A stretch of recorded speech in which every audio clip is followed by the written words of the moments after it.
I'm Joe Lane. I am a principal engineer at Nubank. The one blurb I'll say is it's fun to fight complexity in the lives of over 130 million people.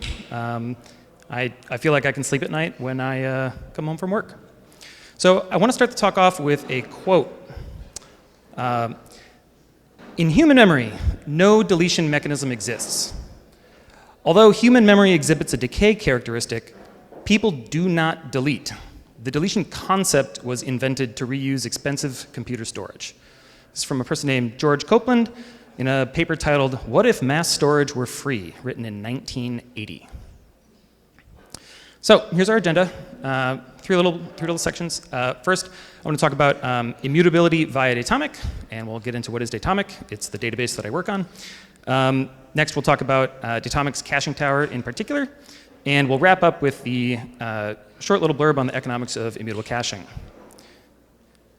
So this is a traditional client-server database architecture.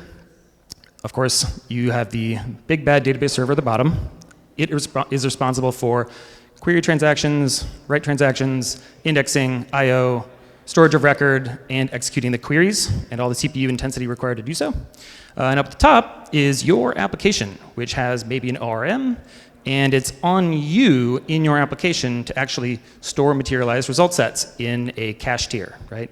So what actually goes into this cache is materialized results, not intermediate database pages. So some of the ideas related to this are really, and the complexity is, databases are stateful. They're inherently stateful and thus complex. That is the purpose of databases, and there's really no getting around that. Some incidental complexity, though, associated with this is that when you issue a query twice, one time after the other, you may get different results. And therefore, you don't really have a strong basis to stand on or to reason against. It does not have memory in the same sense that you have human memory when you think about what happened yesterday.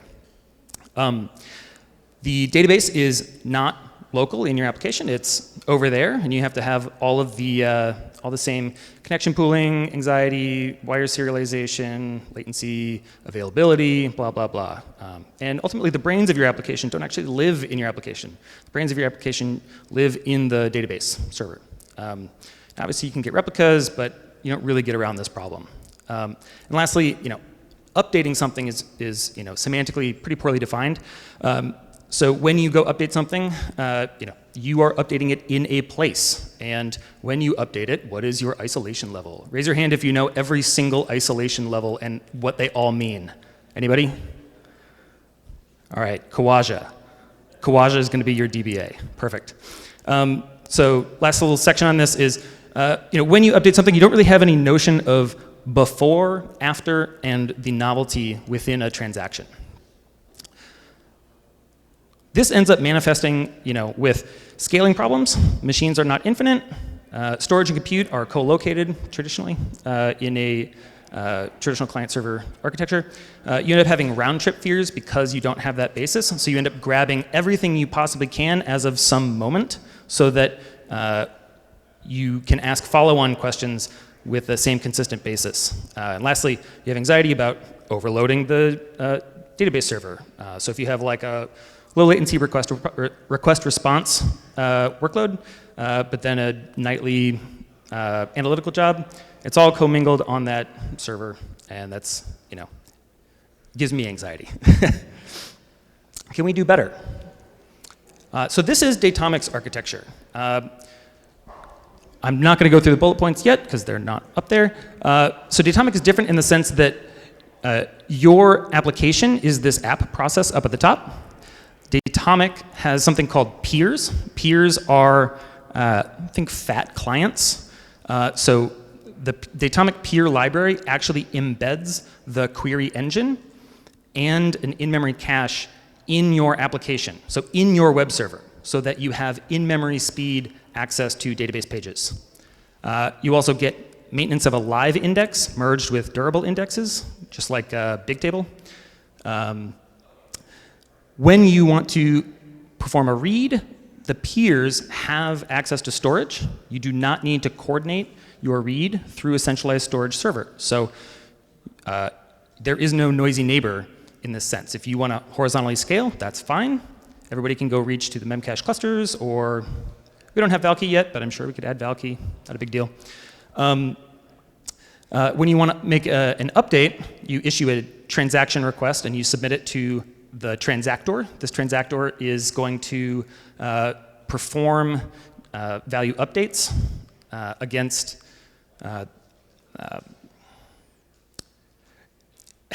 you're not actually updating anything. Actually, you are accumulating novelty in the system. So we keep a totally ordered ledger, effectively, of all of your data. So we store facts, not rows. So when you go update a fact about a person or something, you're not updating the row. You are just updating that one atomic fact.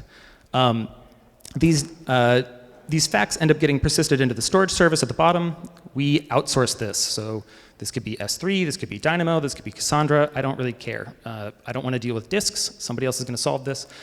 I don't want to deal with disks, I guess, when it comes to storage of record, right? That is a relatively solved problem, and I don't need to do that. And then everything you see on this section that is yellow is a cache. So at the top, we call that cache the object cache. Below that is an SSD-based cache called valcache. Then outside of that is the memcache cluster, and that's a big shared cluster. Inside the transactor, it has its own object cache, and it can have its own object cache. And everything ultimately falls back to storage if you need to. So what do we get with this? We get strong consistency and structural sharing. So structural sharing meaning from one transaction to the next, you only accumulate the novelty. There's no copy on write. It's very efficient. This is like closures, persistent data structures. You get a reified time basis. So this lets you ask a question as of a point in time. You can write down the time basis that you asked a question or ran a query, and you could email me what that time is and the query, and I could get the same answer back next week when I receive your email. Because you have this stable basis, you get the database as a value. That means you can cache it everywhere, it being the database pages. And so there's no coordination when you try to issue a read, and reads scale with your application. So the query engine is actually in your app, and you're just writing programs. Datomic is a totally programmable database. I'm not going to have enough time to really dig into any more specifics on this, so we're just going to dive into the caching tower. So I said before that we have a memory index and then the external indexes, just like Bigtable has. So on the top, this is for every transaction, you're accumulating novelty into an in-memory B tree. At the bottom, there's a periodic indexing job which will produce new durable indexes. Durable in the sense that they are stored outside of a machine, not durable in ACID. All of our writes are fully durable because the transaction log is always committed durably to storage. That's sort of outside the scope of this slide, but we're full ACID. So you can see it's a 2 stacked B trees, and you see the leaves and the dir nodes. Those ultimately have to come from somewhere else. And when we access them, we have to first open them and deserialize them into something called the object cache. I talked about it before. So this object cache, by default, is 50% of the JVM heap. You can tune it to whatever you'd like. But this allows you to have extremely fast in-memory reads for whatever your hot working set is as a value, right?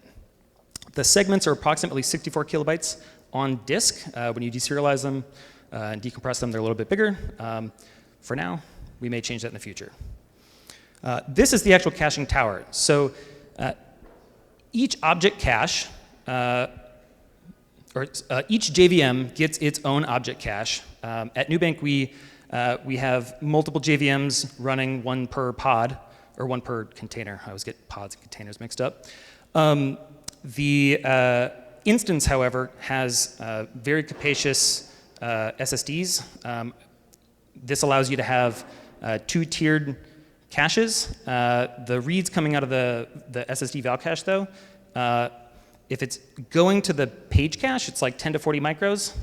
If you're hitting the actual drive, it's about 100 micros to go slurp this out.